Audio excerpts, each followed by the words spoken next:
ಈ ದಿನ ನಾವು ಬ್ಯಾಚುಲರ್ ಆಫ್ ಪಬ್ಲಿಕ್ ಅಡ್ಮಿನಿಸ್ಟ್ರೇಷನ್ ಕೋರ್ಸ್ನ 104ನಿಂದ administrative system at state and district levels block 2 unit 5 state services and public service commission ಬಗ್ಗೆ ಕಲಿಯಲಿದ್ದೇವೆ. ಇದರ ಸ್ಟ್ರಕ್ಚರ್ ಬಂದು objectives, introduction, significance of an independent recruitment agency, components of civil service at the state level, classification of state level civil services, features of recruitment to state civil services, state public service commission, constitutional provisions, composition and functions of the commission, advisory role of the commission, independence of the commission, and the commission's working, and at last summary ಬಗ್ಗೆ ನಾವು ಇಂದು ತಿಳಿಯಲಿದ್ದೇವೆ. ಕನ್ನಡಕ್ಕೆ ತರ್ಜುಮೆ ಮಾಡಿದಾಗ ಅದು ರಾಜ್ಯ ಮತ್ತು ಜಿಲ್ಲಾ ಮಟ್ಟದಲ್ಲಿ ಆಡಳಿತ ವ್ಯವಸ್ಥೆಯ ಘಟಕ 5ರಲ್ಲಿ ಬರುವಂತಹ ರಾಜ್ಯ ಸೇವೆಗಳು ಮತ್ತು ಸಾರ್ವಜನಿಕ ಸೇವಾ ಆಯೋಗದ ಪಾಠದ ಮೇಲೆ ನಾವು ಈ ದಿನ ಕಲಿಯಲಿದ್ದೇವೆ. ಇದರ ರಚನೆ ಬಂದು ಉದ್ದೇಶಗಳನ್ನು ಹೇಳ್ತಾರೆ, ಪರಿಚಯ, ಸ್ವತಂತ್ರ ನೇಮಕಾತಿ ಏಜೆನ್ಸಿಯ ಮಹತ್ವ ಏನು, ರಾಜ್ಯ ಮಟ್ಟದಲ್ಲಿ ನಾಗರಿಕ ಸೇವೆಯ ಘಟಕಗಳು ಹೇಗಿವೆ, ರಾಜ್ಯ ನಾಗರಿಕ ಸೇವೆಗಳ ವರ್ಗೀಕರಣ ಹೇಗೆ ಮಾಡುತ್ತಾರೆ, ರಾಜ್ಯ ನಾಗರಿಕ ಸೇವೆಗಳಿಗೆ ನೇಮಕಾತಿಯ ವೈಶಿಷ್ಟ್ಯಗಳು ಏನೇನು, ರಾಜ್ಯ ಸಾರ್ವಜನಿಕ ಸೇವಾ ಆಯೋಗ ಹಾಗೂ ಸಾಂವಿಧಾನಿಕ ನಿಬಂಧನೆಗಳು ಏನು ಎಂಬುದನ್ನು ನಾವು ಕಲಿಯುತ್ತಿದ್ದೇವೆ. ಆಯೋಗದ ಸಂಯೋಜನೆ ಮತ್ತು ಕಾರ್ಯಗಳು ಹಾಗೂ ಆಯೋಗದ ಸಲಹಾ ಪಾತ್ರ ಹೇಗೆ, ಆಯೋಗದ ಸ್ವಾತಂತ್ರ್ಯ ಹಾಗೂ ಆಯೋಗದ ಕೆಲಸವನ್ನು ನಾವು ಕಲಿಯಲಿದ್ದೇವೆ. ಕೊನೆಗೆ ಇವರೆಲ್ಲರದ 5ರಿಂದ 5-10ರವರೆಗೆ ನಾವು ಕಲಿಯುವಂತಹದ್ದನ್ನ ಸಾರಾಂಶದಲ್ಲಿ ಕೊಡಲಿದ್ದಾರೆ. ಇಂದಿನ ಉದ್ದೇಶದಲ್ಲಿ ನಾವು ಈ ಕೆಳಗಿನವುಗಳನ್ನು ಕಲಿಯುತ್ತಿದ್ದೇವೆ. ರಾಜ್ಯ ಮಟ್ಟದಲ್ಲಿ ನಾಗರಿಕ ಸೇವೆಯ ಘಟಕಗಳು ಮತ್ತು ರಾಜ್ಯ ಸೇವೆಗಳ ವರ್ಗೀಕರಣದ ಮಾನದಂಡಗಳು ಮತ್ತು ವ್ಯವಸ್ಥೆ, ಹಾಗೂ ರಾಜ್ಯ ಸೇವೆಗಳಿಗೆ ನೇಮಕಾತಿ ವ್ಯವಸ್ಥೆ ಹೇಗೆ ಮತ್ತು ರಾಜ್ಯ ಲೋಕಸೇವಾ ಆಯೋಗದ ಪಾತ್ರವೇನು ಹಾಗೂ ಅದರ ಕಾರ್ಯನಿರ್ವಹಣೆಗೆ ಅಡ್ಡಿಯಾಗುವ ಅಂಶಗಳನ್ನ ನಾವು ಗುರುತಿಸಬೇಕಾಗಿದೆ. ಅಂದರೆ ಇಂಟ್ರಡಕ್ಷನ್ ಅಂದರೆ ಪರಿಚಯ. ರಾಜ್ಯ ಸೇವೆಗಳು ಎಂಬ ಪದಗುಚ್ಛವು ರಾಜ್ಯ ಮಟ್ಟದಲ್ಲಿ ನಾಗರಿಕ ಸೇವೆಯನ್ನು ಸೂಚಿಸುತ್ತದೆ. ನಾಗರಿಕ ಸೇವೆಯು ಸರ್ಕಾರದಿಂದ ಉದ್ಯೋಗದಲ್ಲಿರುವ ನಾಗರಿಕರನ್ನು ಸೂಚಿಸುತ್ತದೆ ಮತ್ತು ಸರ್ಕಾರದಲ್ಲಿ ನಾಗರಿಕ ಅನ್ವೇಷಣೆಗಳನ್ನು ಪ್ರತ್ಯೇಕಿಸುತ್ತದೆ. ಜೊತೆಗೆ ನಾಗರಿಕ ಸೇವೆಯು ವೃತ್ತಿ ಸೇವೆಯಾಗಿದೆ. ಈ ನಿಟ್ಟಿನಲ್ಲಿ ಚುನಾಯಿತ ಅಧಿಕಾರಿಗಳು ಮತ್ತು ಅರೆ ಸರ್ಕಾರಿ ಸಂಸ್ಥೆಗಳ ನೌಕರರು ನಾಗರಿಕ ಸೇವೆಯ ಭಾಗವಾಗುವುದಿಲ್ಲ. ನಾಗರಿಕ ಸೇವಾ ಪರಿಕಲ್ಪನೆಯ ಅತ್ಯಗತ್ಯ ಅಂಶವೆಂದರೆ ಅರ್ಹತೆ, ವ್ಯವಸ್ಥೆ, ಮೆರಿಟ್ ಸಿಸ್ಟಮ್. ಎಂದರೆ ನಾಗರಿಕ ಸೇವಾ ಉದ್ಯೋಗಗಳಿಗೆ ಮುಕ್ತ ಸ್ಪರ್ಧಾತ್ಮಕ ಪರೀಕ್ಷೆಯಿಂದ ನಿರ್ಣಯಿಸಲ್ಪಟ್ಟ ಸಾಮರ್ಥ್ಯದ ಆಧಾರದ ಮೇಲೆ ಆಯ್ಕೆಯಾಗಿದೆ. ಸ್ವತಂತ್ರ ನೇಮಕಾತಿ ಸಂಸ್ಥೆಯು ಅರ್ಹತೆಯ ವ್ಯವಸ್ಥೆಯ ವಿಶಿಷ್ಟ ಲಕ್ಷಣವಾಗಿದೆ. ರಾಜ್ಯ ಮಟ್ಟದ ನೇಮಕಾತಿ ಏಜೆನ್ಸಿಯನ್ನು ರಾಜ್ಯ ಸಾರ್ವಜನಿಕ ಸೇವಾ ಆಯೋಗ ಎಂದು ಗೊತ್ತುಪಡಿಸಲಾಗಿದೆ. ಈ ಘಟಕವು ರಾಜ್ಯ ಮಟ್ಟದಲ್ಲಿ ನಾಗರಿಕ ಸೇವೆಗಳ ಸ್ವರೂಪವನ್ನು ವಿವರಿಸುವ ಗುರಿಯನ್ನು ಹೊಂದಿದೆ. ಇದು ವರ್ಗೀಕರಣ ಮತ್ತು ರಾಜ್ಯ ಸೇವೆಗಳಿಗೆ ನೇಮಕಾತಿಗೆ ಸಂಬಂಧಿಸಿದ ಅಂಶಗಳನ್ನು ಚರ್ಚಿಸುತ್ತದೆ. ಇದು ಮಹತ್ವವನ್ನು ಎತ್ತಿ ತೋರಿಸುತ್ತದೆ ಹಾಗೂ ಸ್ವತಂತ್ರ ನೇಮಕಾತಿ ಸಂಸ್ಥೆ ರಾಜ್ಯ ಮಟ್ಟದಲ್ಲಿ ನಾಗರಿಕ ಸೇವೆಯ ಘಟಕಗಳು ಮತ್ತು ಅದರ ಸಲಹಾ ಪಾತ್ರ, ರಾಜ್ಯ ಲೋಕಸಭಾ ಆಯೋಗದ ರಚನೆ ಮತ್ತು ಕಾರ್ಯನಿರ್ವಹಣೆಯ ಬಗ್ಗೆಯೂ ಚರ್ಚಿಸಲಾಗುವುದು. 5.2 significance of an independent recruitment agency. ಅಂದರೆ ಸ್ವತಂತ್ರ ನೇಮಕಾತಿ ಏಜೆನ್ಸಿಯ ಮಹತ್ವ.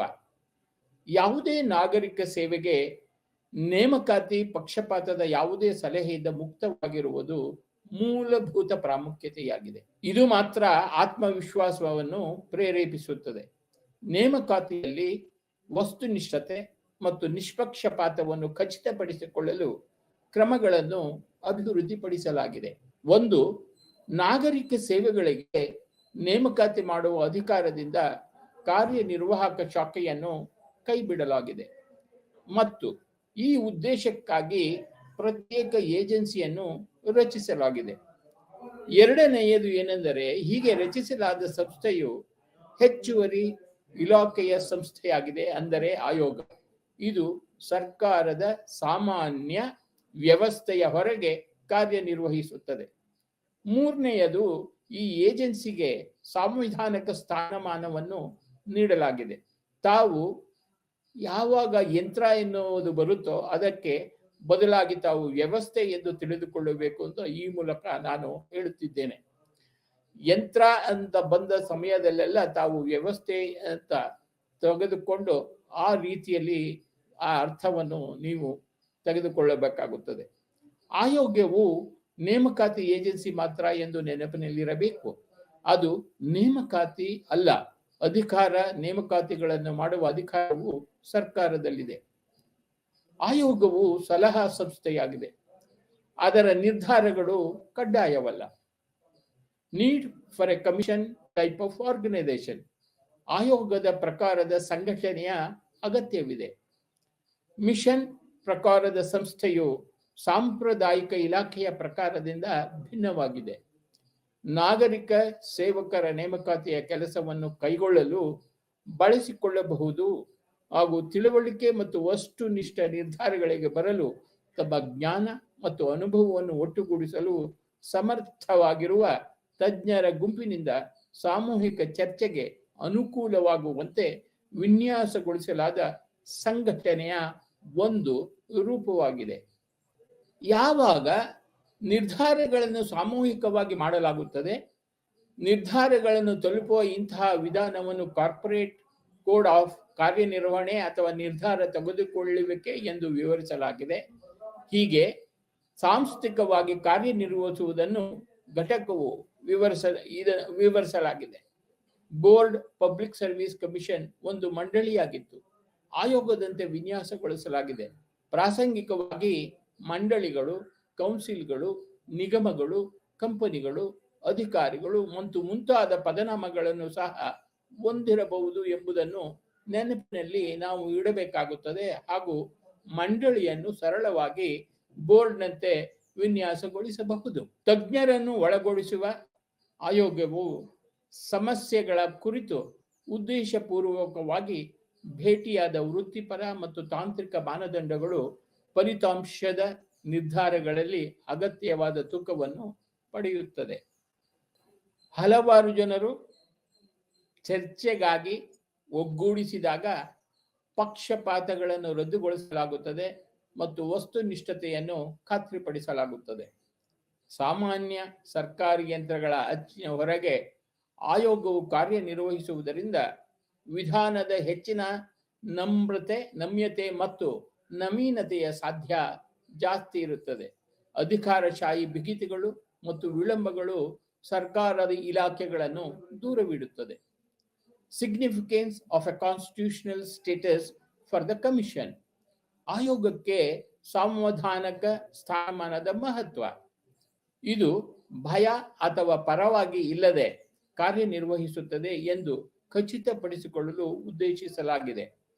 ಅದರ ಸಂಯೋಜನೆ, ಪಾತ್ರ ಮತ್ತು ನಿಯೋಗಗಳು, ಅದರ ಸದಸ್ಯರ ಸವಲತ್ತುಗಳು, ಸದಸ್ಯರ ನೇಮಕಾತಿ ಮತ್ತು ತೆಗೆದುಹಾಕುವ ವಿಧಾನ, ನೇಮಕಾತಿಗೆ ಅರ್ಹತೆಗಳು ಮತ್ತು ತೆಗೆದುಹಾಕಲು ಆಧಾರಗಳು ಇತ್ಯಾದಿಗಳನ್ನು ಸಾಂವಿಧಾನಿಕವಾಗಿ ಒದಗಿಸಿದಾಗ ಇದು ಸುಗಮವಾಗುತ್ತದೆ. ಇಂತಹ ಪರಿಸ್ಥಿತಿಯಲ್ಲಿ ಸರ್ಕಾರದ ಕಾರ್ಯನಿರ್ವಾಹಕ ಶಾಖೆಯು ಇನ್ನು ಮುಂದೆ ಈ ವಿಷಯಗಳಲ್ಲಿ ಯಾವುದೇ ವಿವೇಚನೆಯನ್ನು ಚಲಾಯಿಸಲು ಸಾಧ್ಯವಿಲ್ಲ ಮತ್ತು ಆಯೋಗವು ಕಾರ್ಯನಿರ್ವಹಿಸುತ್ತದೆ. ಅದರ ಪ್ರಭಾವಕ್ಕೆ ಒಳಗಾಗದೆ ಸಾಂವಿಧಾನಿಕ ಸ್ಥಾನಮಾನವನ್ನು ನೀಡುವುದು ಅದರ ಅಧಿಕಾರ ಮತ್ತು ಸ್ವಾತಂತ್ರ್ಯದ ಮೇಲೆ ಯಾವುದೇ ಸಂಭವನೀಯ ಅತಿಕ್ರಮಣದ ವಿರುದ್ಧ ರಕ್ಷಣೆಯ ಸ್ವರೂಪದಲ್ಲಿದೆ. ರಾಜ್ಯ ಸಾರ್ವಜನಿಕ ಸೇವಾ ಆಯೋಗವು ತಜ್ಞರ ಸಲಹಾ ಸಂಸ್ಥೆಯಾಗಿದ್ದು, ರಾಜ್ಯ ಸೇವೆಗಳಿಗೆ ಸಿಬ್ಬಂದಿಯನ್ನು ನೇಮಿಸಿಕೊಳ್ಳಲು ಸಂವಿಧಾನದ ಅಧಿಕಾರದ ಅಡಿಯಲ್ಲಿ ಅಸ್ತಿತ್ವದಲ್ಲಿದೆ. 5.3 components of civil service at the state level. ರಾಜ್ಯ ಮಟ್ಟದಲ್ಲಿ ನಾಗರಿಕ ಸೇವೆಯ ಘಟಕಗಳು. ಭಾರತ ರಾಜ್ಯ ಮಟ್ಟದಲ್ಲಿ ಒಂದಲ್ಲ ಎರಡಲ್ಲ ವಿಭಿನ್ನ ನಾಗರಿಕ ಸೇವೆಗಳು ಕಾರ್ಯನಿರ್ವಹಿಸುತ್ತವೆ ಎಂಬುದನ್ನು ಮೊದಲು ಸ್ಪಷ್ಟವಾಗಿ ಅರ್ಥ ಮಾಡಿಕೊಳ್ಳೋಣ. ಇವುಗಳಲ್ಲಿ ಒಂದು, ರಾಜ್ಯ ಮಟ್ಟದಲ್ಲಿ ವೈವಿಧ್ಯಮಯ ಸರ್ಕಾರಿ ಚಟುವಟಿಕೆಗಳನ್ನು ನಿರ್ವಹಿಸಲು ಆಯಾ ರಾಜ್ಯ ಸರ್ಕಾರಗಳಿಂದ ನೇಮಕಗೊಂಡ ನಾಗರಿಕ ಸೇವೆಗಳು ಇವೆ. ಇವುಗಳನ್ನು ರಾಜ್ಯ ನಾಗರಿಕ ಸೇವೆಗಳು ಅಥವಾ ಸರಳವಾಗಿ ರಾಜ್ಯ ಸೇವೆಗಳು ಎಂದು ಕರೆಯಲಾಗುತ್ತದೆ. ರಾಜ್ಯಗಳಿಗೆ ಸೇವೆ ಸಲ್ಲಿಸುತ್ತಿರುವ ನಾಗರಿಕ ಸೇವೆಗಳ ಎರಡನೇ ಸೆಟ್ ಅಖಿಲ ಭಾರತ ಸೇವೆಗಳು. ಅಖಿಲ ಭಾರತ ಸೇವಾ ಅಧಿಕಾರಿಗಳನ್ನು ರಾಜ್ಯ ಮಟ್ಟದಲ್ಲಿ ಮತ್ತು ಕೇಂದ್ರದಲ್ಲಿ ವಿವಿಧ ಶ್ರೇಣಿಯ ಕೆಲಸಗಳನ್ನು ನಿರ್ವಹಿಸಲು ನೇಮಕ ಮಾಡಲಾಗುತ್ತದೆ. ರಾಜ್ಯ ಸೇವೆಗಳಿಂದ ಸ್ಪಷ್ಟವಾಗಿ ಪ್ರತ್ಯೇಕಿಸುತ್ತದೆ. ಅಖಿಲ ಭಾರತದ ಅತ್ಯುತ್ತಮ ಉದಾಹರಣೆಗಳಲ್ಲಿ ಆಡಳಿತ ಸೇವೆ ಎಂದರೆ IAS ಮತ್ತು ಭಾರತೀಯ ಪೊಲೀಸ್ ಸೇವೆ ಎಂದರೆ IPS. ಹೀಗಾಗಿ ರಾಜ್ಯ ಮಟ್ಟದಲ್ಲಿ ನಾಗರಿಕ ಸೇವೆಯು ಎರಡು ವಿಭಿನ್ನ ಘಟಕಗಳನ್ನು ಒಳಗೊಂಡಿದೆ. ಅಂದರೆ ರಾಜ್ಯ ಸೇವೆಗಳು ಮತ್ತು ಅಖಿಲ ಭಾರತ ಆಲ್ ಇಂಡಿಯಾ ಸರ್ವಿಸಸ್. ಅಖಿಲ ಭಾರತ ಸೇವೆಗಳು. ಅಖಿಲ ಭಾರತ ಸೇವೆಯನ್ನು ರಾಜ್ಯಗಳು ಮತ್ತು ಕೇಂದ್ರಗಳೆರಡರಲ್ಲೂ ಉನ್ನತ ಹುದ್ದೆಗಳನ್ನು ನಿರ್ವಹಿಸುವ ಉನ್ನತ ಅಧಿಕಾರಿಗಳ ದಳವನ್ನು ರಚಿಸುವ ನಿರ್ಣಾಯಕ ಉದ್ದೇಶದಿಂದ ರಚಿಸಲಾಗಿದೆ. ಅಖಿಲ ಭಾರತ ಸೇವೆಗಳ ಅಧಿಕಾರಿಗಳನ್ನು ಕೇಂದ್ರ ಸರ್ಕಾರವು ಯೂನಿಯನ್ ಪಬ್ಲಿಕ್ ಸರ್ವಿಸ್ ಕಮಿಷನ್ ಮೂಲಕ ನೇಮಕ ಮಾಡಿಕೊಳ್ಳುತ್ತದೆ. ನೇಮಕಾತಿಯ ನಂತರ ಪ್ರತಿ ಅಧಿಕಾರಿಯನ್ನು ನಿರ್ದಿಷ್ಟ ರಾಜ್ಯ ಕೇಡರ್ಗೆ ಹಂಚಲಾಗುತ್ತದೆ. ಇದು ನಿರ್ದಿಷ್ಟ ರಾಜ್ಯದಿಂದ ಅವರಿಗೆ ಹಂಚಿಕೆಯಾಗಿದೆ. ಸಂಬಂಧಪಟ್ಟ ಅಧಿಕಾರಿ ಕೇಂದ್ರ ಸರ್ಕಾರಕ್ಕೆ ಹೋಗುತ್ತಾರೆ. ಅಂತಹ ಚಳುವಳಿ ನಡೆಯುವ ವ್ಯವಸ್ಥೆಯನ್ನು ಟೆನ್ಯೂರ್ ಸಿಸ್ಟಮ್ ಎಂದು ಕರೆಯಲಾಗುತ್ತದೆ. ಅಧಿಕಾರಿಯು ತನ್ನ ಜೀವನದ ಮೊದಲ 20 ವರ್ಷಗಳಲ್ಲಿ ರಾಜ್ಯ ಅಂದರೆ ಅವರ ಹಂಚಿಕೆ ಮತ್ತು ಕೇಂದ್ರದ ನಡುವೆ ಹಿಂದಕ್ಕೆ ಮತ್ತು ಮುಂದಕ್ಕೆ ಚಲಿಸುತ್ತಿರುತ್ತಾರೆ ಮತ್ತು ಅವರು ಅಂತಿಮವಾಗಿ ಕೇಂದ್ರಕ್ಕೆ ಇಳಿಯುತ್ತಾರೆ. ಅಖಿಲ ಭಾರತ ಸೇವೆಗಳ ಅಧಿಕಾರಿಗಳು ಅವರು ನಿಗದಿಪಡಿಸಿದ ಕೇಂದ್ರ ಮತ್ತು ರಾಜ್ಯದ ಜಂಟಿ ನಿಯಂತ್ರಣದಲ್ಲಿ ಕಾರ್ಯನಿರ್ವಹಿಸುತ್ತಿದ್ದಾರೆ. ಅಖಿಲ ಭಾರತ ಸೇವೆಗಳ ಅಧಿಕಾರಿಗಳು ಕೇಂದ್ರೀಯವಾಗಿ ನೇಮಕಗೊಂಡಿದ್ದಾರೆ ಮತ್ತು ನಂತರ ವಿವಿಧ ರಾಜ್ಯಗಳಿಗೆ ಹಂಚಲಾಗುತ್ತವೆ. ಎಲ್ಲ ರಾಜ್ಯಗಳು ತಮ್ಮ ಆಡಳಿತಾತ್ಮಕ ಸೇವೆಗಳಲ್ಲಿ ಒಂದು ನಿರ್ದಿಷ್ಟ ಕನಿಷ್ಠ ಮತ್ತು ಏಕರೂಪದ ಪ್ರತಿಭೆಯನ್ನು ಹೊಂದಿವೆ ಮತ್ತು ರಾಜ್ಯಗಳ ಆಡಳಿತ ಯಂತ್ರವು ಸಮರ್ಪಕವಾಗಿ ಸಜ್ಜುಗೊಂಡಿದೆ. ಆಡಳಿತ ಯಂತ್ರ ಅನ್ನುವ ಬದಲು ನಾವು ಆಡಳಿತ ವ್ಯವಸ್ಥೆ ಅಂತಲೂ ತಿಳಿದುಕೊಳ್ಳಬಹುದು.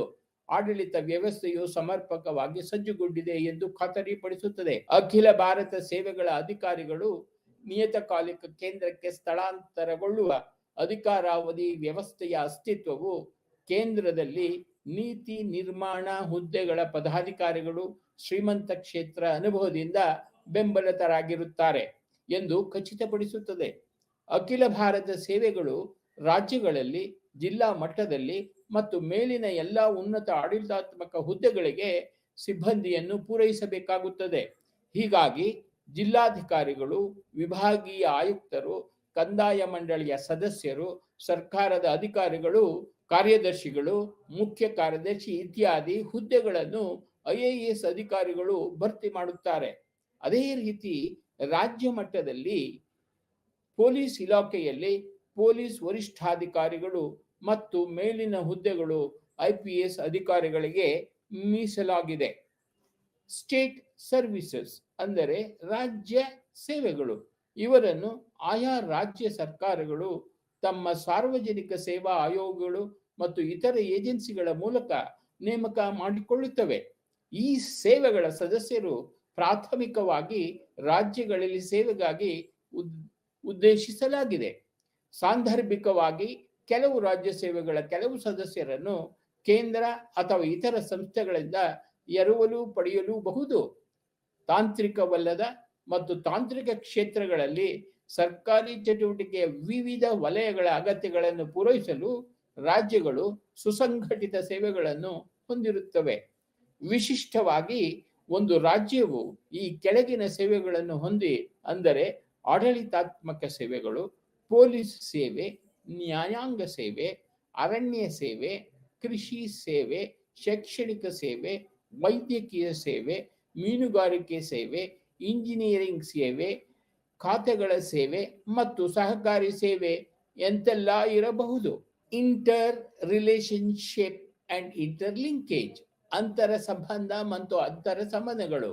ರಾಜ್ಯ ಸೇವೆಗಳ ಸಿಬ್ಬಂದಿ ಅಖಿಲ ಭಾರತ ಸೇವೆಗಳ ಸದಸ್ಯರಿಗೆ ಅಧೀನದಲ್ಲಿ ಕಾರ್ಯನಿರ್ವಹಿಸುತ್ತಾರೆ. ಅಖಿಲ ಭಾರತ ಸೇವೆಗಳ ಸಿಬ್ಬಂದಿ ಹೊಂದಿರುವ ರಾಜ್ಯ ಸೇವೆಗಳು ಕ್ರಮಾನುಗತದಲ್ಲಿ ಕಡಿಮೆ ಸ್ಥಾನಗಳನ್ನು ಹೊಂದಿವೆ. ಅವರು ಮಧ್ಯದ ಮಟ್ಟವನ್ನು ರೂಪಿಸುತ್ತಾರೆ, ರಾಜ್ಯದ ಆಡಳಿತ ವ್ಯವಸ್ಥೆಯನ್ನು ನೋಡಿಕೊಳ್ಳುತ್ತಾರೆ. ವಿಕಸನಗೊಳ್ಳಲು ಪ್ರಯತ್ನಿಸಲಾಗಿದೆ. ಪೂರೈಕೆಯು ಈ ಎರಡು ಮೂಲಗಳಿಂದ ಒಂದು ಸಾಮಾನ್ಯ ಸ್ಟ್ರೀಮ್. ಇದನ್ನು ಎರಡು ರೀತಿಯಲ್ಲಿ ಸಾಧಿಸಲಾಗಿದೆ.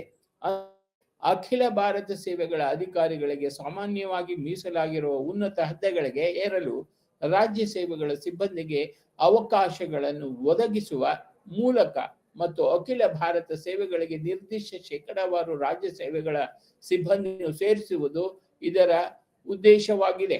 5.4 classification of state civil services, ಅಂದರೆ ರಾಜ್ಯ ನಾಗರಿಕ ಸೇವೆಗಳ ವರ್ಗೀಕರಣ. ರಾಜ್ಯ ಸೇವೆಗಳ ವರ್ಗೀಕರಣದ 2 ಪಟ್ಟು ವ್ಯವಸ್ಥೆಯು ಓಗ್ನಲ್ಲಿದೆ. ಮೊದಲ ವ್ಯವಸ್ಥೆಯು ಅಡಿಯಲ್ಲಿ ಸೇವೆಗಳನ್ನು ಗುಂಪು ಎ, ಗುಂಪು ಬಿ, ಗುಂಪು ಸಿ ಮತ್ತು ಗುಂಪು ಡು ಎಂದು ವರ್ಗೀಕರಿಸಲಾಗಿದೆ. ಮೊದಲು ವರ್ಗ 1, ವರ್ಗ 2, 3 ಮತ್ತು ವರ್ಗ 4 ಎಂದು ಕರೆಯಲಾಗುತ್ತಿತ್ತು. ಸರ್ಕಾರದಲ್ಲಿ ನೇಮಕಾತಿ ಮತ್ತು ಅಧಿಕಾರ ವಿಷಯದಲ್ಲಿ ಗ್ರೂಪ್ ಎ ಅತ್ಯುನ್ನತ ಸ್ಥಾನದಲ್ಲಿದೆ. ಆದಾಗ್ಯೂ ಗುಂಪು ಸಿ ಅಂಡ್ ಡಿ 7ನೇ ಕೇಂದ್ರ ವೇತನ ಆಯೋಗದ ನಂತರ ವಿಲೀನಗೊಂಡಿದೆ, ಅತ್ಯಂತ ಕಡಿಮೆ ಸ್ಥಾನದಲ್ಲಿದೆ. ಈ ವರ್ಗೀಕರಣವು ಶ್ರೇಣಿ, ಸ್ಥಿತಿ ಮತ್ತು ನಾಗರಿಕ ಸೇವೆಗಳ ಹುದ್ದೆಗೆ ಲಗತ್ತಿಸಲಾದ ಜವಾಬ್ದಾರಿಯ ಮಟ್ಟಕ್ಕೆ ಸಂಬಂಧಿಸಿವೆ. 2ನೇ ವ್ಯವಸ್ಥೆಯ ಅಡಿಯಲ್ಲಿ ಸೇವೆಗಳಲ್ಲಿನ ಹುದ್ದೆಗಳನ್ನು ಗೆಜೆಟೆಡ್ ಮತ್ತು ನಾನ್ ಗೆಜೆಟೆಡ್ ವರ್ಗಗಳಾಗಿ ವರ್ಗೀಕರಿಸಲಾಗಿದೆ. Classification based on pay scales, ವೇತನ ಮಾಪಕಗಳು ಇತ್ಯಾದಿ ಆಧಾರದ ಮೇಲೆ ವರ್ಗೀಕರಣ. ರಾಜ್ಯ ಮಟ್ಟದಲ್ಲಿ ಗ್ರೂಪ್ ಎ ಮತ್ತು ಗ್ರೂಪ್ ಬಿ ಸೇವೆಗಳು ಕ್ರಮವಾಗಿ ರಾಜ್ಯದ ಕೈಯಿಂದ ಕೆಲಸ ಮಾಡುವ ಅಧಿಕಾರಗಳ ವರ್ಗವನ್ನು ರೂಪಿಸುತ್ತವೆ. ಗ್ರೂಪ್ ಎ ಸೇವೆಗಳು, ಗುಂಪು ಎ ಸೇವೆಗಳು ಮೂಲ ವೇತನ ಶ್ರೇಣಿ, ವೇತನ ಮಟ್ಟಗಳ ಆಧಾರದ ಮೇಲೆ ಹಲವಾರು ಹುದ್ದೆಗಳನ್ನು ಒಳಗೊಂಡಿವೆ. ಪ್ರತಿಯೊಂದು ಇಲಾಖೆಯ ಸೇವೆಯು ಸಾಮಾನ್ಯವಾಗಿ ಗ್ರೂಪ್ ಎ ಕೇಡರನ್ನು ಹೊಂದಿರುತ್ತದೆ. ಗ್ರೂಪ್ ಎ ಹುದ್ದೆಗಳಿಗೆ ನೇಮಕಾತಿಯನ್ನು ಗ್ರೂಪ್ ಬಿ ಸೇವೆಗಳಿಂದ ಬಡ್ತಿಗಳ ಆಧಾರದ ಮೇಲೆ ಮತ್ತು ರಾಜ್ಯ ಸಾರ್ವಜನಿಕ ಸೇವಾ ಆಯೋಗದಿಂದ ನೇರ ನೇಮಕಾತಿ ಮೂಲಕ ಮಾಡಲಾಗುತ್ತದೆ. ನೇರ ನೇಮಕಾತಿಯು ಮುಕ್ತ ಸ್ಪರ್ಧಾತ್ಮಕ ಪರೀಕ್ಷೆಯ ಆಧಾರದ ಮೇಲೆ ನಡೆಯುತ್ತದೆ. ಸಾಮಾನ್ಯವಾಗಿ ಇದು ಲಿಖಿತ ಪರೀಕ್ಷೆ ಮತ್ತು ವ್ಯಕ್ತಿತ್ವ ಪರೀಕ್ಷೆಯನ್ನು ಒಳಗೊಂಡಿರುತ್ತದೆ. ಹುದ್ದೆಗಳ ಸಂಖ್ಯೆಗೆ ಸಂಬಂಧಿಸಿದಂತೆ ಯಾವುದೇ ಏಕರೂಪದ ಅಭ್ಯಾಸವಿಲ್ಲ ಎಂಬುದನ್ನು ಗಮನಿಸಬಹುದು. ಅದನ್ನು ಬಡ್ತಿ ಅಥವಾ ನೇರ ನೇಮಕಾತಿ ಮೂಲಕ ಭರ್ತಿ ಮಾಡಬಹುದು. ವಾಸ್ತವವಾಗಿ ಈ ಖಾತೆಯಲ್ಲಿ ರಾಜ್ಯದಿಂದ ರಾಜ್ಯಕ್ಕೆ ವ್ಯಾಪಕ ವ್ಯತ್ಯಾಸಗಳಿವೆ. ಗ್ರೂಪ್ ಬಿ ಸರ್ವಿಸಸ್, ಅಂದರೆ ಗುಂಪು ಸೇವೆಗಳು. ಈ ಸೇವೆಗಳು ಸಾಮಾನ್ಯವಾಗಿ ವಿಶೇಷ ಸ್ವರೂಪವನ್ನು ಹೊಂದಿವೆ. ಆದಾಗ್ಯೂ ಈ ವರ್ಗದಲ್ಲಿ ಕೆಲವು ಸಾಮಾನ್ಯವಾದಿಗಳ ಸೇವೆಗಳು ಇವೆ. ಅವರು ಅಧೀನ ನಾಗರಿಕ ಸೇವೆಗಳು, ಅಧೀನ ಪೊಲೀಸ್ ಸೇವೆ ಮತ್ತು ಗ್ರೂಪ್ ಬಿ ಸೇವೆಗಳು ಗ್ರೂಪ್ ಎಗಿಂತ ಕಡಿಮೆ ಸ್ಥಾನಮಾನ ಮತ್ತು ಜವಾಬ್ದಾರಿಯನ್ನು ಹೊಂದಿವೆ. ಆದಾಗ್ಯೂ ಇವುಗಳಿಗೆ ನೇಮಕಾತಿಗಳನ್ನು ಮಾಡುವ ಅಧಿಕಾರವನ್ನು ರಾಜ್ಯ ಸರ್ಕಾರದಲ್ಲಿಯೇ ವಹಿಸಬೇಕೆಂದು ಅಗತ್ಯವಿರುವಷ್ಟು ಪ್ರಮುಖವೆಂದು ಪರಿಗಣಿಸಲಾಗಿದೆ. ಗ್ರೂಪ್ ಬಿ ಸೇವೆಗಳಲ್ಲಿ ಪ್ರಮುಖವಾದದ್ದು ಅಧೀನ ನಾಗರಿಕ ಸೇವಾ, ಅಂದರೆ ಅಧೀನ ಕಾರ್ಯನಿರ್ವಾಹಕ ಆಡಳಿತ ಸೇವೆ ಎಂದು ವರ್ಗೀಕರಿಸಲಾಗಿದೆ. ಗ್ರೂಪ್ ಬಿ ಹುದ್ದೆಗಳಿಗೆ ನೇಮಕಾತಿಯನ್ನು ಭಾಗಶಃ ಬಡ್ತಿಯ ಮೂಲಕ ಮತ್ತು ಭಾಗಶಃ ಮುಕ್ತ ಸ್ಪರ್ಧೆಯ ಮೂಲಕ ಮಾಡಲಾಗುತ್ತದೆ. ವಿಶೇಷ ಸೇವೆಗಳ ಸಂದರ್ಭದಲ್ಲಿ ರಾಜ್ಯ ಪಬ್ಲಿಕ್ ಸರ್ವಿಸ್ ಕಮಿಷನ್ಗಳು ನಡೆಸುವ ಸಂದರ್ಶನಗಳ ಆಧಾರದ ಮೇಲೆ ನೇರ ನೇಮಕಾತಿ ಮಾಡಲಾಗುತ್ತದೆ. ನಾಗರಿಕ, ಪೊಲೀಸ್ ಮತ್ತು ನ್ಯಾಯಾಂಗ ಸೇವೆಗಳಿಗೆ ಆದಾಗ್ಯೂ ಹೆಚ್ಚು ಸಮಗ್ರವಾದ ಆಯ್ಕೆ ವಿಧಾನವನ್ನು ಬಳಸಿಕೊಳ್ಳಲಾಗುತ್ತದೆ. ಇದು ಲಿಖಿತ ಪರೀಕ್ಷೆ ಮತ್ತು ಸಂದರ್ಶನವನ್ನು ಒಳಗೊಂಡಿರುತ್ತದೆ. Group C and group D services, ಗುಂಪು ಸಿ ಮತ್ತು ಗುಂಪು ಡಿ ಸೇವೆಗಳು. ಗ್ರೂಪ್ ಸಿ ಸೇವೆಗಳನ್ನು 2 ವರ್ಗಗಳಾಗಿ ವಿಂಗಡಿಸಲಾಗಿದೆ. ಒಂದು, ಅಧೀನ ಕಾರ್ಯನಿರ್ವಾಹಕ ಸೇವೆಗಳು, ಉದಾಹರಣೆಗೆ ನಾಯಬ್ ತಹಸೀಲ್ದಾರ್ಗಳು, ಪೊಲೀಸ್ ಸಬ್ ಇನ್ಸ್ಪೆಕ್ಟರ್ಗಳು ಹರಿಯಾಣದಲ್ಲಿ ರಾಜ್ಯ ಸಿಬ್ಬಂದಿ ಆಯ್ಕೆ ಆಯೋಗದ ಮೂಲಕ ಚುನಾವಣಾ ಕಡಂಗೋ ಮತ್ತು ಹೀಗೆ. ಮತ್ತು 2, ಕ್ಲೆರಿಕಲ್ ಸೇವೆಗಳು. ಹರಿಯಾಣದ ಸಂದರ್ಭದಲ್ಲಿ ಈ ಹುದ್ದೆಗಳಿಗೆ ನೇಮಕಾತಿಯನ್ನು ಹರಿಯಾಣ ಸಿಬ್ಬಂದಿ ಆಯ್ಕೆ ಆಯೋಗದ ಮೂಲಕ ಮಾಡಲಾಗುತ್ತದೆ. ಹರಿಯಾಣ ರಾಜ್ಯ ಸೇವಾ ಆಯೋಗವು ಗ್ರೂಪ್ ಸಿ ಹುದ್ದೆಗಳಿಗೆ ನೇಮಕಾತಿಗಾಗಿ ವಿವಿಧ ಇಲಾಖೆಗಳಿಗೆ ಪ್ರತ್ಯೇಕ ಪರೀಕ್ಷೆಗಳನ್ನು ನಡೆಸುತ್ತದೆ. ಇದು ಇಲಾಖೆಗಳಿಂದ ಪೋಸ್ಟ್ಗಳ ಕೋರಿಕೆಯನ್ನು ಅವಲಂಬಿಸಿರುತ್ತದೆ. ಆದಾಗ್ಯೂ ಗ್ರೂಪ್ ಡಿ ಸೇವೆಗಳು ಪ್ಲಂಬರ್, ಮೇಸನ್, ಬಡಗಿ ಇತ್ಯಾದಿಗಳನ್ನು ಒಳಗೊಂಡಿವೆ. ಈ ಹುದ್ದೆಗಳನ್ನು ಕೆಳದರ್ಜೆಯ ಸೇವೆಗಳೆಂದು ವರ್ಗೀಕರಿಸಲಾಗಿದೆ ಮತ್ತು ರಜೆ, ಪಿಂಚಣಿ ಇತ್ಯಾದಿಗಳಿಗೆ ಸಂಬಂಧಿಸಿದಂತೆ ಕಡಿಮೆ ಅನುಕೂಲಕರವಾದ ಸೇವಾ ನಿಯಮಗಳನ್ನು ಹೊಂದಿರುವವರು ಆನಂದಿಸುತ್ತಾರೆ. ಆದಾಗ್ಯೂ ಇತ್ತೀಚೆಗೆ ಅವರ ಸೇವಾ ಪರಿಸ್ಥಿತಿಗಳು ಸುಧಾರಿಸಿವೆ. ಗ್ರೂಪ್ ಸಿ ಸೇವೆಗಳನ್ನು 2 ವರ್ಗಗಳಾಗಿ ವಿಂಗಡಿಸಲಾಗಿದೆ. ಒಂದು, ಅಧೀನ ಕಾರ್ಯನಿರ್ವಾಹಕ ಸೇವೆಗಳು, ಉದಾಹರಣೆಗೆ ತಹಸೀಲ್ದಾರ್ಗಳು, ಪೊಲೀಸ್ ಸಬ್ ಇನ್ಸ್ಪೆಕ್ಟರ್ಗಳು ಹರಿಯಾಣದಲ್ಲಿ ರಾಜ್ಯ ಸಿಬ್ಬಂದಿ ಆಯ್ಕೆ ಆಯೋಗದ ಮೂಲಕ ಕ್ಲೆರಿಕಲ್ ಸೇವೆಗಳು ಹರಿಯಾಣ ಸಂದರ್ಭದಲ್ಲಿ ಈ ಹುದ್ದೆಗಳಿಗೆ ನೇಮಕಾತಿಯನ್ನು ಹರಿಯಾಣ ಸಿಬ್ಬಂದಿ ಆಯ್ಕೆ ಆಯೋಗದ ಮೂಲಕ ಮಾಡಲಾಗುತ್ತದೆ. ಹರಿಯಾಣ ರಾಜ್ಯ ಸೇವಾ ಆಯೋಗವು ಗ್ರೂಪ್ ಸಿ ಹುದ್ದೆಗಳಿಗೆ ನೇಮಕಾತಿಗಾಗಿ ವಿವಿಧ ಇಲಾಖೆಗಳಿಗೆ ಪ್ರತ್ಯೇಕ ಪರೀಕ್ಷೆಗಳನ್ನು ನಡೆಸುತ್ತದೆ. ಇದು ಇಲಾಖೆಗಳಿಂದ ಪೋಸ್ಟ್ಗಳ ಕೋರಿಕೆಯನ್ನು ಅವಲಂಬಿಸುತ್ತದೆ. ಆದಾಗ್ಯೂ ಗ್ರೂಪ್ ಡಿ ಸೇವೆಗಳು ಪ್ಲಂಬರ್, ಮೇಸನ್, ಬಡಗಿ ಇತ್ಯಾದಿಗಳನ್ನು ಒಳಗೊಂಡಿದೆ. ಈ ಹುದ್ದೆಗಳನ್ನು ಕೆಳದರ್ಜೆಯ ಸೇವೆಗಳೆಂದು ವರ್ಗೀಕರಿಸಲಾಗಿದೆ ಮತ್ತು ರಜೆ, ಪಿಂಚಣಿ ಇತ್ಯಾದಿಗಳು ಸಂಬಂಧಿಸಿದ ಕಡಿಮೆ ಅನುಕೂಲಕರವಾದ ಸೇವಾ ನಿಯಮಗಳನ್ನು ಹೊಂದಿರುವವರು. ಆದಾಗ್ಯೂ ಇತ್ತೀಚೆಗೆ ಅವರ ಸೇವಾ ಪರಿಸ್ಥಿತಿಗಳು ಸುಧಾರಿಸಿವೆ. ಗೆಜೆಟೆಡ್ ಮತ್ತು ನಾನ್ ಗೆಜೆಟೆಡ್ ಕ್ಲಾಸಿಫಿಕೇಶನ್. ಮೇಲೆ ಹೇಳಿದಂತೆ ರಾಜ್ಯ ಸೇವೆಗಳಿಗೆ ಬಳಸಲಾದ ವರ್ಗೀಕರಣದ 2ನೇ ವ್ಯವಸ್ಥೆಯು ಅವುಗಳನ್ನು ಗೆಜೆಟೆಡ್ ಮತ್ತು ನಾನ್ ಗೆಜೆಟೆಡ್ ಎಂಬ ಪರಿಚಿತ ವರ್ಗಗಳ ಅಡಿಯಲ್ಲಿ ಇರಿಸುತ್ತದೆ. ಗೆಜೆಟೆಡ್ ಸರ್ಕಾರಿ ನೌಕರನೆಂದರೆ ಅವರ ನೇಮಕಾತಿ, ವರ್ಗಾವಣೆ, ಬಡ್ತಿ, ನಿವೃತ್ತಿ ಇತ್ಯಾದಿಗಳನ್ನು ರಾಜ್ಯಪಾಲರ ಆದೇಶದ ಮೂಲಕ ಹೊರಡಿಸಲಾದ ಅಧಿಸೂಚನೆಯಲ್ಲಿ ಅಧಿಕೃತ ಗೆಜೆಟ್ನಲ್ಲಿ ಪ್ರಕಟಿಸಲಾಗುವುದು. ಗೆಜೆಟೆಡ್ ಅಧಿಕಾರಿಯು ಕಚೇರಿಯ ಉಸ್ತುವಾರಿಯನ್ನು ಹೊಂದಿರುತ್ತಾರೆ ಮತ್ತು ಅವರ ಕರ್ತವ್ಯಗಳು ಮೇಲ್ವಿಚಾರಕ ಅಥವಾ ನಿರ್ದೇಶದ ಸ್ವರೂಪವನ್ನು ಹೊಂದಿರುತ್ತವೆ. ಗೆಜೆಟೆಡ್ ಹುದ್ದೆಗಳಲ್ಲಿ ಅಖಿಲ ಭಾರತ ಸೇವೆಗಳು ಮತ್ತು ಗುಂಪ್ ಎ ಮತ್ತು ಗುಂಪ್ ಬಿ ರಾಜ್ಯ ಸೇವೆಗಳು ಸೇರಿವೆ. ಆದಾಗ್ಯೂ ಗ್ರೂಪ್ ಬಿ ಸೇವೆಗಳ ಅಡಿಯಲ್ಲಿ ಎಲ್ಲವನ್ನು ಗೆಜೆಟೆಡ್ ಮಾಡಲಾಗಿಲ್ಲ. ಪೋಸ್ಟ್, ಉದಾಹರಣೆಗೆ police head constable, head clerk, section ಹೆಡ್ಗಳು, ಜೂನಿಯರ್ ಇಂಜಿನಿಯರ್ ಇತ್ಯಾದಿ ಗೆಜೆಟೆಡ್ ಅಲ್ಲದ ಹುದ್ದೆಗಳು ಗ್ರೂಪ್ ಸಿ ಮತ್ತು ಗ್ರೂಪ್ ಡಿ ಸೇವೆಗಳಾಗಿವೆ. Features of recruitment to state civil services. ರಾಜ್ಯ ನಾಗರಿಕ ಸೇವೆಗಳಿಗೆ ನೇಮಕಾತಿಯ ವೈಶಿಷ್ಟ್ಯಗಳು. ನೇಮಕಾತಿಯು 3 ಪ್ರತ್ಯೇಕ ಆದರೆ ಅಂತರ್ ಸಂಪರ್ಕಿತ ಹಂತಗಳನ್ನು ಅನುಸರಿಸುವುದನ್ನು ಒಳಗೊಂಡಿರುತ್ತದೆ. ಉದ್ಯೋಗಗಳಿಗೆ ಅರ್ಜಿ ಸಲ್ಲಿಸಲು ಅರ್ಹ ಅಭ್ಯರ್ಥಿಗಳನ್ನು ಆಕರ್ಷಿಸುವುದು, ಖಾಲಿ ಹುದ್ದೆಗಳನ್ನು ಜಾಹೀರಾತುಗಳ ಮೂಲಕ ಆಸಕ್ತಿ ಹೊಂದಿರುವ ವ್ಯಕ್ತಿಗಳ ಗಮನಕ್ಕೆ ತರಲಾಗುತ್ತದೆ. 2ನೇಯದು ಮುಕ್ತ ಮೂಲಕ ಉದ್ಯೋಗಗಳಿಗೆ ಅಭ್ಯರ್ಥಿಗಳನ್ನು ಆಯ್ಕೆ ಮಾಡುವುದು, ಸ್ಪರ್ಧಾತ್ಮಕ ಪರೀಕ್ಷೆ. ಆಯ್ದ ಅಭ್ಯರ್ಥಿಗಳನ್ನು ಸೂಕ್ತ ಉದ್ಯೋಗಗಳಲ್ಲಿ ಇರಿಸುವುದು. ಇದು ಸಕ್ಷಮ ಪ್ರಾಧಿಕಾರದಿಂದ ಸಂಬಂಧಪಟ್ಟವರಿಗೆ ನೇಮಕಾತಿ ಪತ್ರಗಳನ್ನು ನೀಡುವುದನ್ನು ಒಳಗೊಂಡಿರುತ್ತದೆ. ಮೊದಲ 2 ಹಂತಗಳನ್ನು ಸ್ವತಂತ್ರ ನೇಮಕಾತಿ ಸಂಸ್ಥೆ ನಡೆಸುತ್ತದೆ. ಒಂದು ರಾಜ್ಯದಲ್ಲಿ ಇದು ಸಾರ್ವಜನಿಕ ಸೇವಾ ಆಯೋಗ ಈ ಕಾರ್ಯಗಳನ್ನು ನಿರ್ವಹಿಸುತ್ತದೆ. 3ನೇ ಹಂತವು ಸರ್ಕಾರದ ಜವಾಬ್ದಾರಿಯಾಗಿದೆ.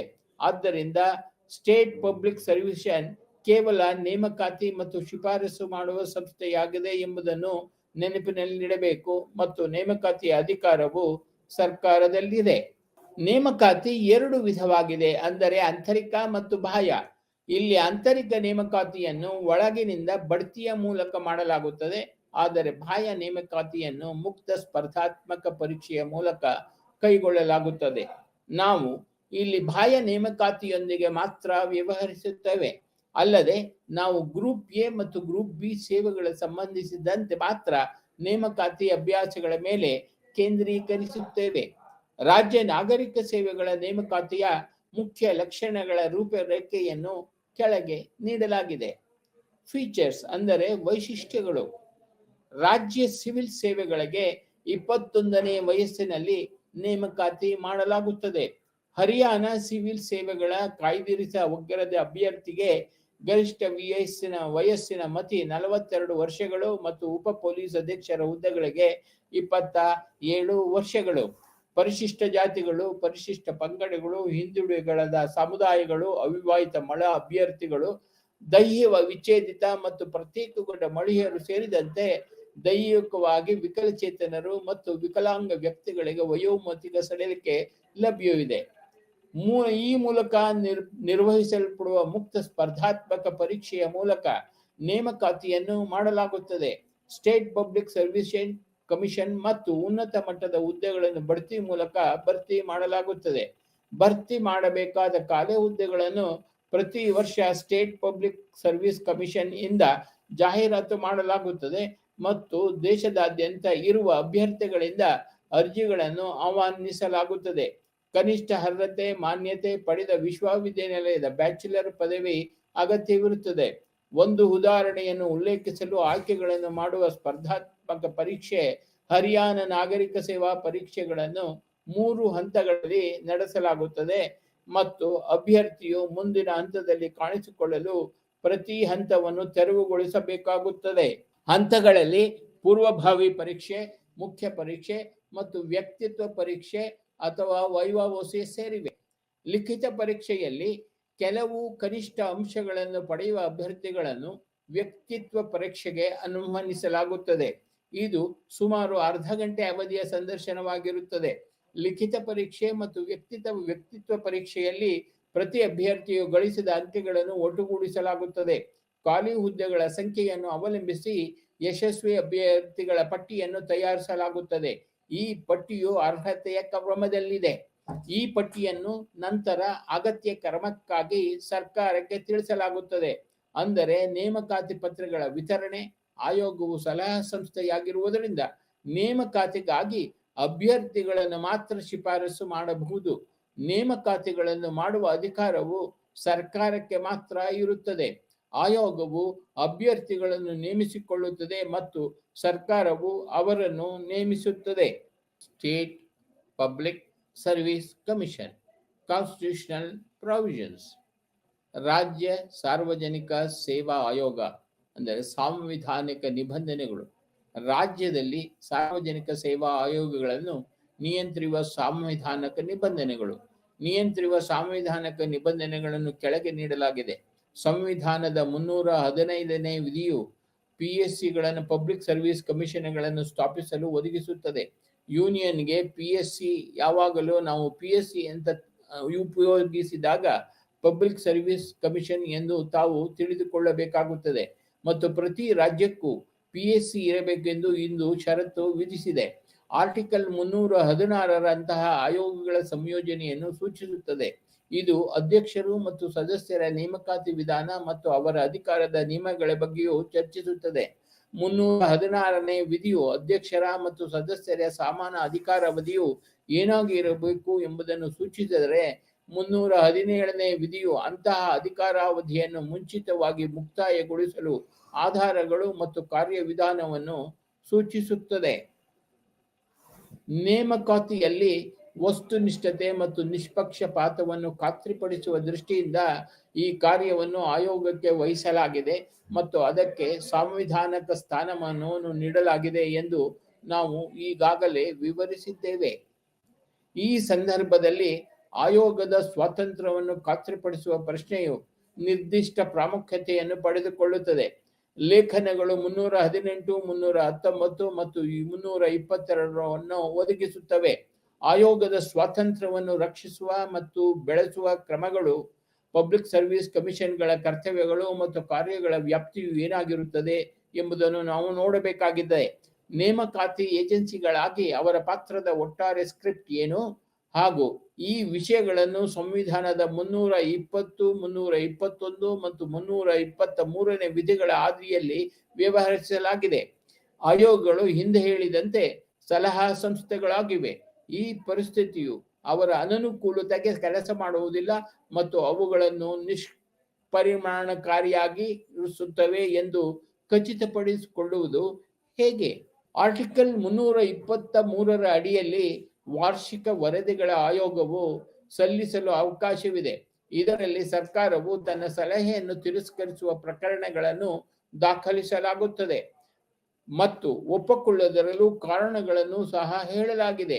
ಈ ವರದಿಗಳನ್ನು ಸೂಕ್ತ ಶಾಸಕಾಂಗದ ಮುಂದೆ ಇಡಬೇಕಾದ ಇನ್ನೊಂದು ಅವಶ್ಯಕತೆಯೂ ಸಹ ಇದೆ. ಆಯೋಗದ ಸಂಯೋಜನೆ ಮತ್ತು ಕಾರ್ಯಗಳು. ರಾಜ್ಯ PSC ಹೊಂದಿರಬಹುದಾದ ಸದಸ್ಯರ ಸಂಖ್ಯೆ ನಿಗದಿಯಾಗಿಲ್ಲ. ಇದನ್ನು ಸಂಬಂಧಪಟ್ಟ ರಾಜ್ಯದ ರಾಜ್ಯಪಾಲರು ನಿರ್ಧರಿಸುತ್ತಾರೆ ಎಂದು ಸಂವಿಧಾನವು ಷರತ್ತು ವಿಧಿಸುತ್ತದೆ. ಕನಿಷ್ಠ ಆಯೋಗದ ಅರ್ಧದಷ್ಟು ಸದಸ್ಯರು ಕೇಂದ್ರ ಅಥವಾ ರಾಜ್ಯ ಸರ್ಕಾರದ ಅಡಿಯಲ್ಲಿ ಕನಿಷ್ಠ 10 ವರ್ಷಗಳ ಅನುಭವ ಹೊಂದಿರುವ ವ್ಯಕ್ತಿಗಳಾಗಿರಬೇಕಾಗುತ್ತದೆ. ಸದಸ್ಯರನ್ನು 6 ವರ್ಷಗಳ ಅವಧಿಗೆ ಅಥವಾ 62 ವರ್ಷ ವಯಸ್ಸಿನವರೆಗೆ ನೇಮಕ ಮಾಡಲಾಗುತ್ತದೆ. ರಾಜ್ಯಪಾಲರು ನೇಮಕ ಮಾಡುವ ಅಧಿಕಾರಿಯಾಗಿದ್ದಾರೆ, ಆದರೆ ಅದನ್ನು ಎಚ್ಚರಿಕೆಯಿಂದ ಗಮನಿಸಬೇಕಾಗುತ್ತದೆ. ಸದಸ್ಯರನ್ನು ಅಧ್ಯಕ್ಷರು ಮಾತ್ರ ತೆಗೆದುಹಾಕಬಹುದು ಮತ್ತು ರಾಜ್ಯಪಾಲರಿಂದ ಅಲ್ಲ. ಸದಸ್ಯರ ಸೇವಾ ಷರತ್ತುಗಳನ್ನು ರಾಜ್ಯಪಾಲರು ನಿರ್ಧರಿಸುತ್ತಾರೆ, ಆದರೆ ಬಹಳ ಮುಖ್ಯವಾಗಿ ಅವರ ಅನನುಕೂಲತೆಗಾಗಿ ಇವುಗಳನ್ನು ಪರಿಷ್ಕರಿಸಬಾರದು ಎಂದು ಸಂವಿಧಾನವು ಷರತ್ತು ವಿಧಿಸುತ್ತದೆ. ಆಯೋಗದ ಸ್ವಾತಂತ್ರ್ಯವನ್ನು ಖಚಿತಪಡಿಸಿಕೊಳ್ಳಲು ಮೇಲಿನ ಕೆಲವು ರಕ್ಷಣಾತ್ಮಕ ಕ್ರಮಗಳು ಸೂಚ್ಯವಾಗಿವೆ. ನಂತರ ನಾವು ಈ ಅಂಶದ ಮೇಲೆ ವಾಸಿಸುತ್ತಿದ್ದೇವೆ. ಫಂಕ್ಷನ್ಸ್ ಆಫ್ ದ ಕಮಿಷನ್ ಅಂದರೆ ಆಯೋಗದ ಕಾರ್ಯಗಳು. ನೇಮಕಾತಿ ಏಜೆನ್ಸಿಗಳಿಗೆ ರಾಜ್ಯ PSCಗಳ ಪ್ರಮುಖ ಕಾರ್ಯವೆಂದರೆ ನಾಗರಿಕ ಸೇವೆಗಳಿಗೆ ನೇಮಕತೆಗಾಗಿ ಪರೀಕ್ಷೆಯನ್ನು ನಡೆಸುವುದು. ಆದಾಗ್ಯೂ ಕೆಲವು ಇತರ ಕರ್ತವ್ಯಗಳು ಇದರಿಂದ ಉದ್ಭವಿಸುತ್ತವೆ ಮತ್ತು ಆಯೋಗವು ಅವುಗಳನ್ನು ಬಿಡುಗಡೆ ಮಾಡಲು ಆದೇಶಿಸುತ್ತದೆ. ಇವುಗಳಲ್ಲಿ ಇವು ಸೇರಿವೆ. ಕೆಳಗಂಡಂತೆ ಹೇಳುವ ಅಂಶಗಳು ಸೇರಿವೆ. ರಾಜ್ಯಕ್ಕೆ ಟೆಂಡರ್ ಸಲಹೆ. ರಾಜ್ಯಪಾಲರು ಸೂಚಿಸಿದ ವಿಷಯದ ಮೇಲೆ ಸರ್ಕಾರ ಹೆಚ್ಚುವರಿ ಕಾರ್ಯಗಳನ್ನು ನಿರ್ವಹಿಸಲು ಇವುಗಳು ರಾಜ್ಯ ಸಿವಿಲ್ ಸೇವೆ ಅಥವಾ ಸ್ಥಳೀಯ ಪ್ರಾಧಿಕಾರ ಅಥವಾ ಇತರ ಕಾರ್ಪೊರೇಟ್ ಸಂಸ್ಥೆಗಳ ಸೇವೆಗಳಿಗೆ ಸಂಬಂಧಿಸಿದಂತೆ ಇರಬಹುದು.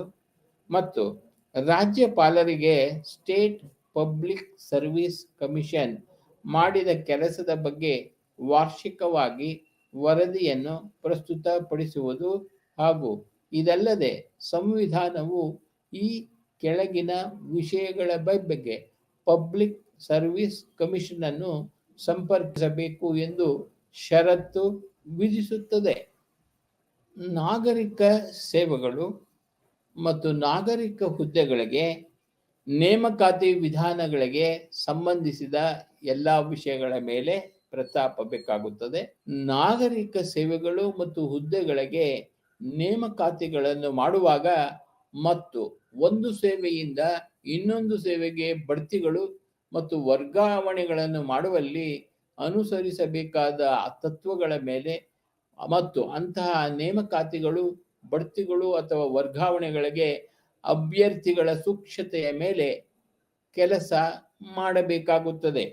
ಎಲ್ಲ ಶಿಸ್ತನ ವಿಷಯಗಳ ಮೇಲೆ ನಾಗರಿಕ ಸಾಮರ್ಥ್ಯದಲ್ಲಿ ರಾಜ್ಯದ ಸರ್ಕಾರದ ಅಡಿಯಲ್ಲಿ ಸೇವೆ ಸಲ್ಲಿಸುತ್ತಿರುವ ವ್ಯಕ್ತಿಯ ಮೇಲೆ ಪರಿಣಾಮ ಬೀರುತ್ತದೆ.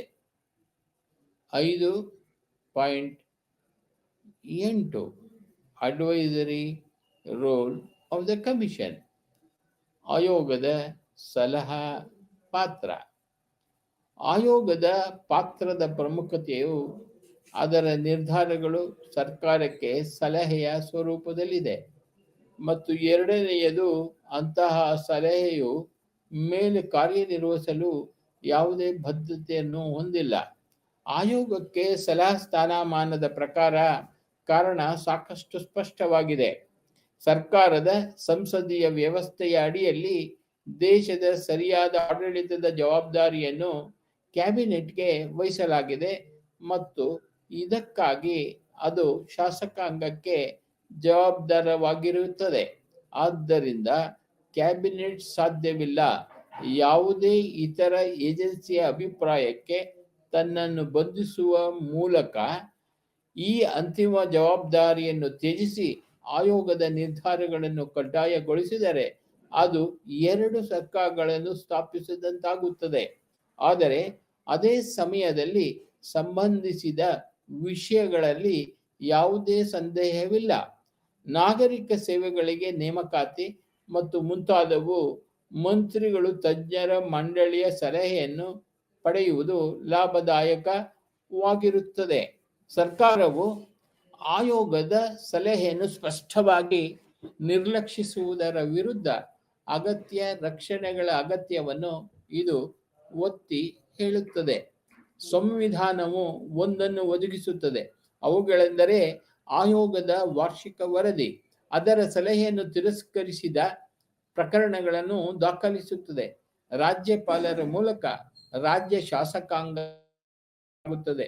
ಅಂತಹ ವರದಿಯನ್ನು ಪ್ರಸ್ತುತಪಡಿಸಿದಾಗ ಯಾವುದೇ ನಿರ್ದಿಷ್ಟ ಪ್ರಕರಣದಲ್ಲಿ ಆಯೋಗದ ಶಿಫಾರಸನ್ನು ಏಕೆ ಅತಿಕ್ರಮಿಸಲಾಗಿದೆ ಎಂಬುದಕ್ಕೆ ಕಾರಣವನ್ನು ನೀಡಲು ಸರ್ಕಾರವು ಬದ್ಧವಾಗಿದೆ. ಆದರೆ ಅಂತಹವರ ಸಂಖ್ಯೆ ಪ್ರಕರಣಗಳು ತೀರಾ ಕಡಿಮೆಯಾಗಿ ಬಹುತೇಕ ನಗಣ್ಯವಾಗಿ ಉಳಿಯುತ್ತವೆ. 5.9 ಇಂಡಿಪೆಂಡೆನ್ಸ್ ಆಫ್ ದ ಕಮಿಷನ್. ಆಯೋಗದ ಸ್ವತಂತ್ರತೆ. ಪೀಠಿಕೆಯಲ್ಲಿ ಕಾರ್ಯಗತಗೊಳಿಸುವ ಸರ್ಕಾರಕ್ಕೆ ಸಂಬಂಧಿಸಿದಂತೆ ನೇಮಕಾತಿ ಏಜೆನ್ಸಿಯ ಸ್ವಾತಂತ್ರ್ಯವನ್ನು ಕಾಪಾಡಿಕೊಳ್ಳುವ ಮಹತ್ವವನ್ನು ನಾವು ವಿವರಿಸಿದ್ದೇವೆ. ಅಧಿಕಾರದ ಸಂಭವನೀಯ ದುರುಪಯೋಗದ ವಿರುದ್ಧದ ಪರಿಶೀಲನೆಯಾಗಿ ನೇಮಕ ಮತ್ತು ತೆಗೆದುಹಾಕುವ ಅಧಿಕಾರವನ್ನು ವಿವಿಧ ಕಾರ್ಯಕಾರಿಗಳಿಗೆ ವಹಿಸಲಾಗಿದೆ.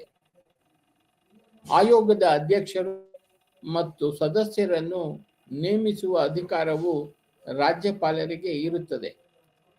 ಆದರೆ ತೆಗೆದುಹಾಕುವ ಅಧಿಕಾರ ಅಭ್ಯರ್ಥಿಗಳು ಇತರ ವೃತ್ತಿಗಳಿಗೆ ಕಳೆದು ಹೋಗುತ್ತವೆ. ಮೇಲಿನ ಸನ್ನಿವೇಶಗಳು ಅರ್ಹತೆಯ ಕಾರ್ಯಾಚರಣೆಯ ಮೇಲೆ ಪರಿಣಾಮ ಬೀರುತ್ತವೆ ಮತ್ತು ಆಯೋಗದ ಪಾತ್ರವನ್ನು ದುರ್ಬಲಗೊಳಿಸುತ್ತದೆ. ಇತರ ಹಲವು ಕಾರಣಗಳಿಂದಾಗಿ ಆಯೋಗದ ಸದಸ್ಯತ್ವವು ಸಹ ಫ್ಲಾಶ್ ಅನ್ನು ಸೆಳೆಯಿತು. ಸಾಕಷ್ಟು ಅರ್ಹತೆ ಇಲ್ಲದ ವ್ಯಕ್ತಿಗಳಿಗೆ ಸದಸ್ಯತ್ವ. ರಾಜ್ಯ PSPಗಳ ಸದಸ್ಯತ್ವದ ವಿಷಯ ಪ್ರತಿಕೂಲ ಗಮನ ಸೆಳೆದಿದೆ.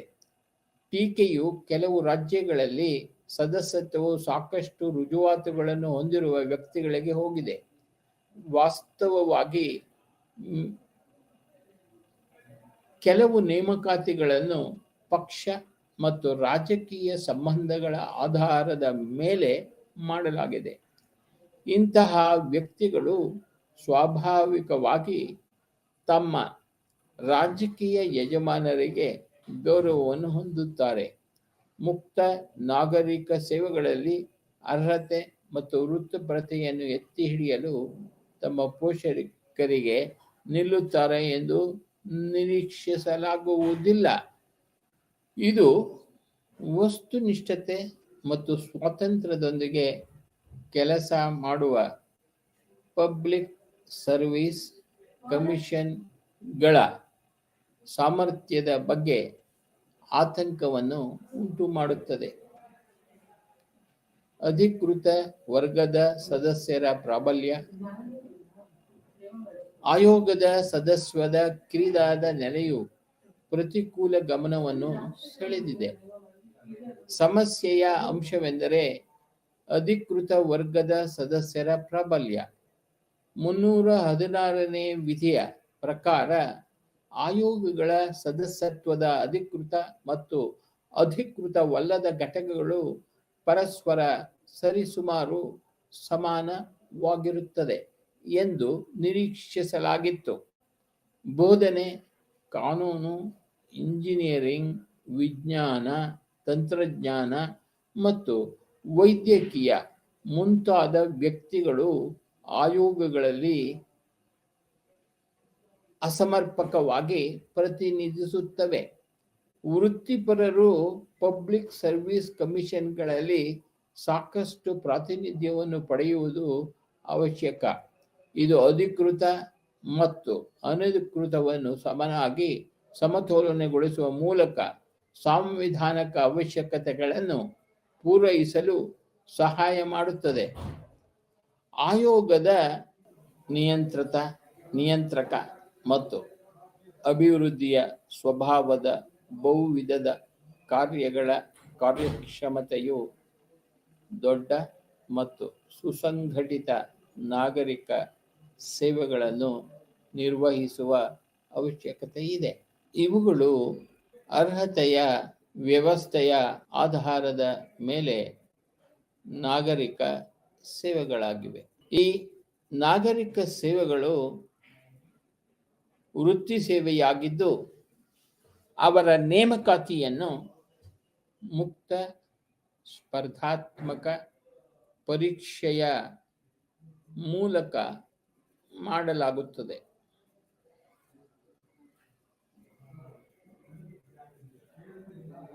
ಮೆರಿಟ್ ವ್ಯವಸ್ಥೆ ವೃತ್ತಿ ಸೇವೆ ಮತ್ತು ಮುಕ್ತ ಸ್ಪರ್ಧೆಯ ಪರಿಕಲ್ಪನೆಗಳು 19ನೇ ಶತಮಾನದಲ್ಲಿ ರಾಜಕೀಯ ಹಸ್ತಕ್ಷೇಪದಿಂದ ನಾಗರಿಕ ಸೇವಾ ಆಡಳಿತವನ್ನು ತೊಡೆದುಹಾಕಲು ಹೊರಹೊಮ್ಮಿದವು. ನಾಗರಿಕ ಸೇವೆಗೆ ನೇಮಕಾತಿ ಮತ್ತು ವೇತನಗಳು, ಬಡ್ತಿಗಳಿಗೆ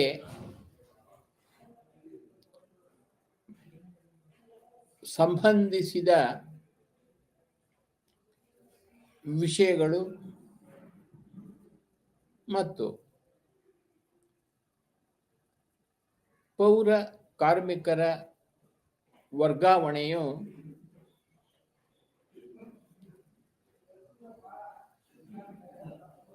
ರಾಜಕೀಯಕ್ಕಿಂತ ಹೆಚ್ಚಾಗಿ ತಾಂತ್ರಿಕ ಮತ್ತು ವೃತ್ತಿಪರ ಗಣನೆಯನ್ನು ಆಧರಿಸಿರಬೇಕಾಗುತ್ತದೆ.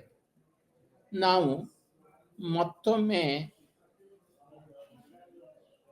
ಘಟಕ 5ರ ರಾಜ್ಯ ಸೇವೆಗಳು ಮತ್ತು ಸಾರ್ವಜನಿಕ ಸೇವಾ ಆಯೋಗದ ಪಠ್ಯದ ಸಾರಾಂಶವನ್ನು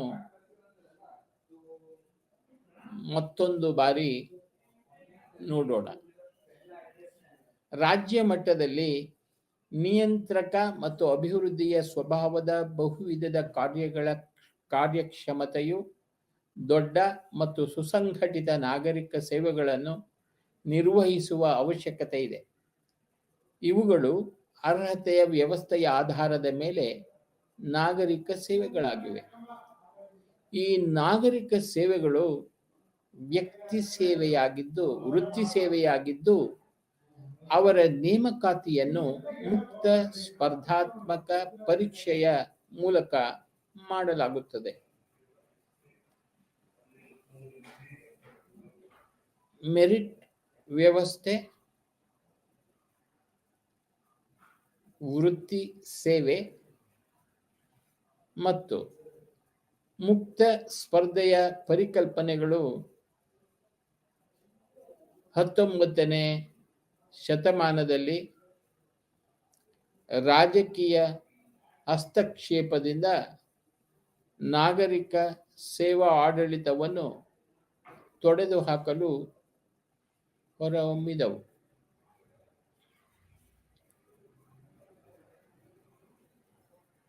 ನಾಗರಿಕ ಸೇವೆಗೆ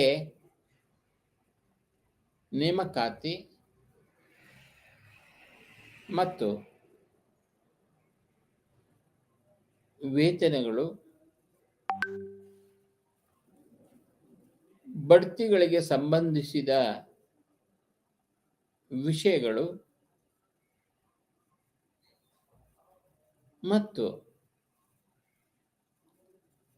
ಪೌರ ಕಾರ್ಮಿಕರ ವರ್ಗಾವಣೆಯು ರಾಜಕೀಯಕ್ಕಿಂತ ಹೆಚ್ಚಾಗಿ ತಾಂತ್ರಿಕ ಮತ್ತು ವೃತ್ತಿಪರ ಪರಿಗಣನೆಗಳನ್ನು ಆಧರಿಸಬೇಕಾಗುತ್ತದೆ.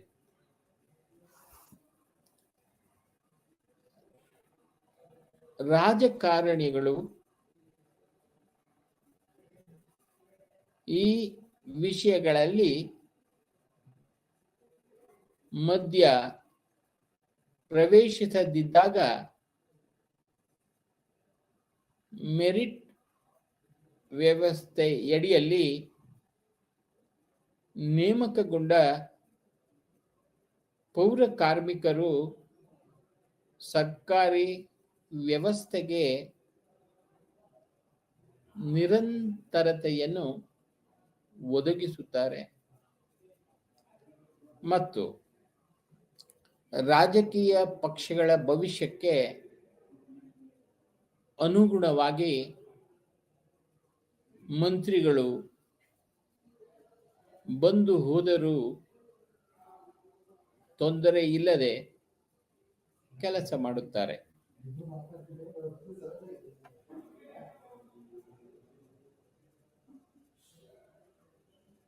ರಾಜಕೀಯದಿಂದ ನಾಗರಿಕ ಸೇವಾ ಆಡಳಿತವನ್ನು ತೊಡೆದುಹಾಕಲು ಈ ಕಾರ್ಯವನ್ನು ನಿಷ್ಪಕ್ಷಪಾತ ಸಂಸ್ಥೆಗೆ ವಹಿಸುವುದು ಅತ್ಯಗತ್ಯ. ಅದರ ಸಮಗ್ರತೆಯು ಮಂಡಳಿಗಿಂತ ಮೇಲಿರುತ್ತದೆ ಮತ್ತು ರಾಜಕೀಯ ಕಾರ್ಯಕಾರಿಣಿಯಿಂದ ಯಾವುದೇ ಒತ್ತಡವನ್ನು ತಡೆದುಕೊಳ್ಳುತ್ತದೆ ಎಂದು ನಾವು ನಂಬಬಹುದು. ಅಂತಹ ಅಪೇಕ್ಷೆಯು ಸ್ಥಾಪಿಸುವ ಅಗತ್ಯವನ್ನು ಒತ್ತಿ ಹೇಳುತ್ತದೆ. ಕಾರ್ಯವನ್ನು ನಿರ್ವಹಿಸಲು ಸಂಸ್ಥೆಯ ಆಯೋಗದ ಪ್ರಕಾರ ಇದು ಭಯ ಅಥವಾ ಪರವಾಗಿ ಇಲ್ಲ ಮತ್ತು ರಾಜಕೀಯ ಕಾರ್ಯಕಾರಿಣಿಯಿಂದ ಪ್ರಭಾವಿತವಾಗದಂತೆ ಕಾರ್ಯನಿರ್ವಹಿಸುವುದನ್ನು ಖಚಿತಪಡಿಸಿಕೊಳ್ಳಲು ಈ ಏಜೆನ್ಸಿಗೆ ಸಾಂವಿಧಾನಿಕ ಸ್ಥಾನಮಾನವನ್ನು ನೀಡಲಾಗಿದೆ. ಇದು ತಜ್ಞರನ್ನು ಒಳಗೊಂಡಿರುವ ಸಂಸ್ಥೆಯಾಗಿದೆ ಮತ್ತು ಸಲಹಾ ಪಾತ್ರವನ್ನು ಹೊಂದಿದೆ.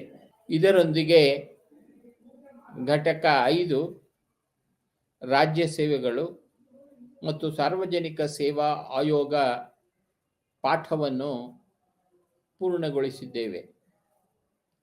ಎಲ್ಲರಿಗೂ ನಮಸ್ತೆ.